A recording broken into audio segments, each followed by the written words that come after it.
Morning. Welcome to Magical World of Words, hosted by Story Tapestries. My name is Lorienne Beals, and I'm the Chief Development Officer for Story Tapestries.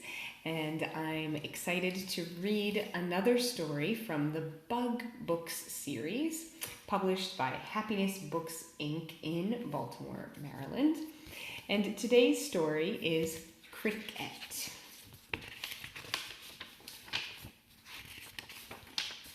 As you lay on a summer's day in a warm and sunny place, don't look up into the skies. Instead, look down and squint your eyes. Squint them both so very tight that if you look with all your might, you'll find the land of more than small. And in this land are bugs. That's all. The wind whistled through the leaves of grass. And among all the buildings of Bugville, even the hammers rang like musical bells with every nail they pounded. Not far from Bugville, in a sheltered glen of clover trees, all the bugs came to sing or hum a tune when work was done in the late afternoon. The music soared above the night, and you could see a wondrous sight. A bug on piano, a bug on drum. Your feet started tapping and you had to hum. Not far from the glen, sitting all alone in a mushroom grove, was a sad and lonely cricket named Chick-ette. She sat on her stump and tried not to listen, but the music was all she could hear. Then Chick-ette's tears, with a rhythm all their own, dripped and dropped from her eyes to her fingers to her toes. For earlier that evening she had joined the other bugs as they sat around listening to a rousing good song. As every bug joined in and sang the chorus, Chick-ette too began to sing along. But the note she sang was so sour that mirrors cracked and giant dogs bayed at the moon. She had rushed to the mushroom grove and sat all alone, too cold to stay, too embarrassed to leave. Finally, because there was no way she could stay out all night, she slowly headed for home. Poor Chick-ette. Her eyes brimmed with tears, and all of the trail was nothing more than a blur. She stubbed her toe on a twig, tripped on a stone, and stumbled over a sleeping caterpillar. "Oh, excuse me," said the caterpillar, perplexed and amused. "Who's tripping over me while I snooze?" "It was me," said Chick-ette, quite confused. "I didn't see you lying there while you snoozed."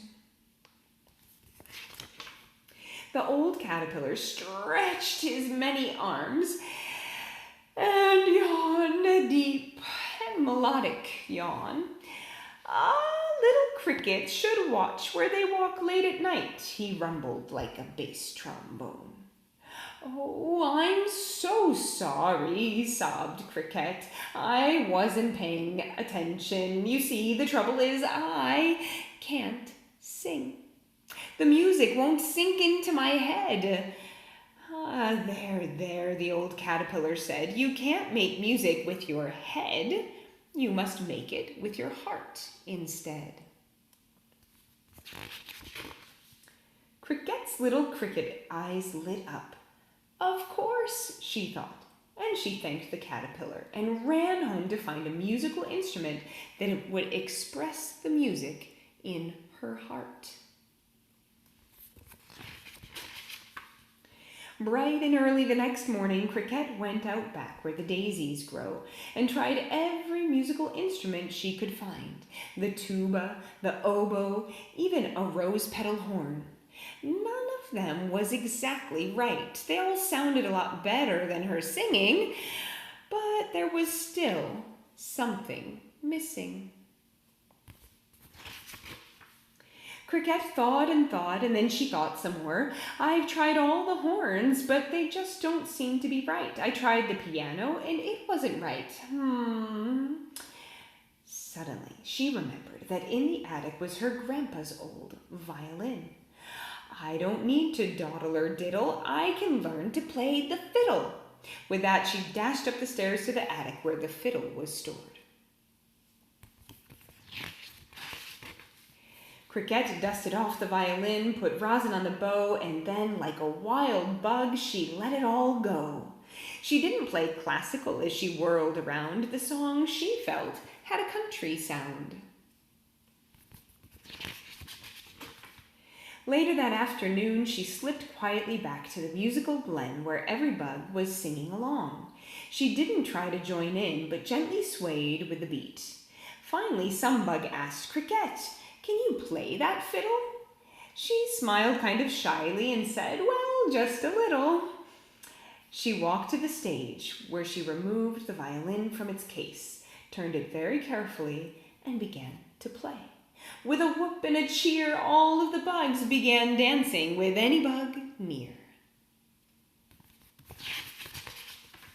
So, if you can't sing, and not everyone can, remember Cricket and her all-bug band. The end. That's our story for today. I hope you enjoyed.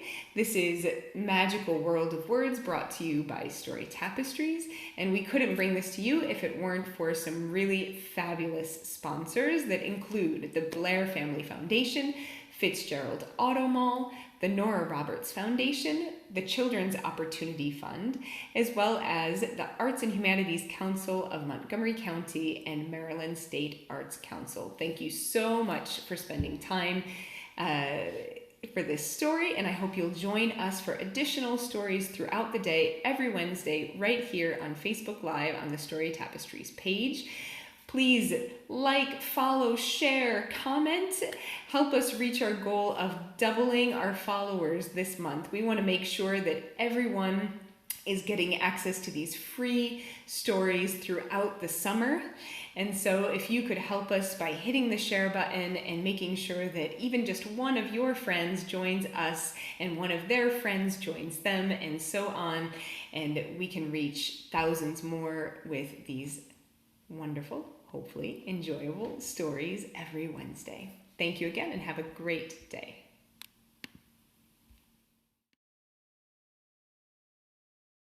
Thank you for tuning in. In order to help us do this, you need to subscribe and even like the video you just watched. Together, let's elevate voices and celebrate community.